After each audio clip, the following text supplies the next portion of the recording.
지난해 마지막 날 서울 양천구의 한 재래시장으로 차량이 돌진하는 일이 있었습니다. 그때 어떻게 알려졌느냐? 13명의 사상자가 발생하는 저 사고입니다. 갑자기 재래시장이 저 뒤에 차가 달려가잖아요. 그러다가 정말 많은 사람이 다쳤습니다. 13명이 사상한, 저도 자주 갔던 시장입니다. 그런데 알고 봤더니 13명이 아니라 12명이었대요. 그게 뭐 하실 텐데, 세상에 이런 일도 있습니다. 왜 사고를 당하지도 않은 사람이 거기에 포함이 됐을까? 그 사람은 누구였을까? 어떤 일입니까? 바로 가짜 부상자가 있었기 때문입니다. 가짜 부상자? 네, 서울 양천구 목동 깨비시장의 차량 돌진 사고로 한 명이 숨지고 12명이 부상을 입었던 것으로 알려졌는데요. 이 부상자 한 명이 진짜 부상자가 아니라 사고 피해자인 척을 했던 겁니다. 저도 다쳤어요. 이런 거요? 네, 맞습니다. 사고 현장에서 병원으로 이송된 그 피해자 중에요. 70대 남성이 한 명 있었는데 네?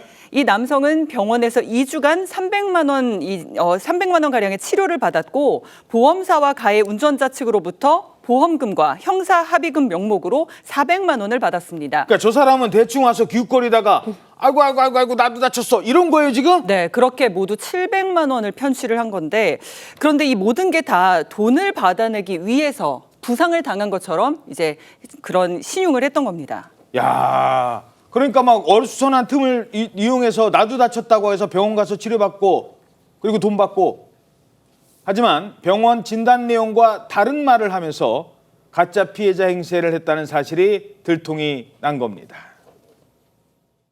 본인이 환자라고 하면서 이제 구급차를 타고 이동을 했죠.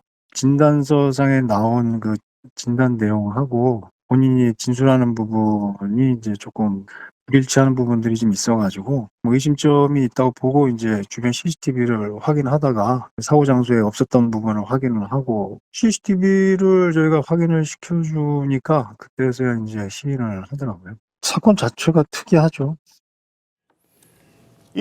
그 시장에서 일하던 사람은 숨진 정말 안타까운 사고 현장입니다. 그런데 거기에 대충 어떻게 그 응급실에까지 실려갔다고요?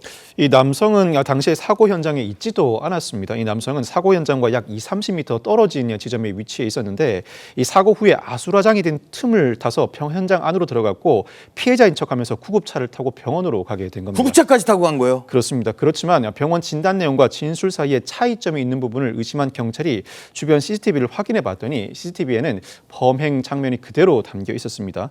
이 남성이 사고 당일에 사고 지점과 반대 방향으로 전동 휠체어를 타고 가다가 이 사고 발생 후에 휠체어에서 내려서는 현장으로 걸어오는 장면이 그대로 포착됐습니다.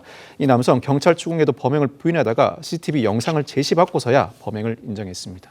70대 남성의 보험 사기였던 겁니다.